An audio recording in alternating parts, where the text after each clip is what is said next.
আমি আমার বয়সে কোনোদিন ভাই এত বড় বাচ্চা আমি পাইনি, না কোনোদিন বড় বাচ্চা পাইতি তো কলাম যে বাচ্চা যদি আপনি এতে কোলে নিয়ে রাস্তায় যেতে পারেন এবার সর্বোচ্চ এবার মনে হবে তার থেকে বহুত সব দিকে বেশি, তা তো আপনি দেখেছেন, গতবারও দেখেছেন এবারও দেখলেন। গতবার কট্টুক পেলেন সর্বোচ্চ? আমি 34 পাইছি, খালি খালি ভাই ওই 2 নম্বরই কথা আমরা 2 এইবার আশা কট্টুক আনুমানিক আশা সেই মিলিয়ে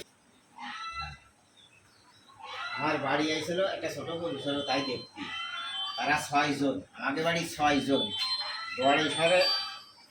সবাই মিলে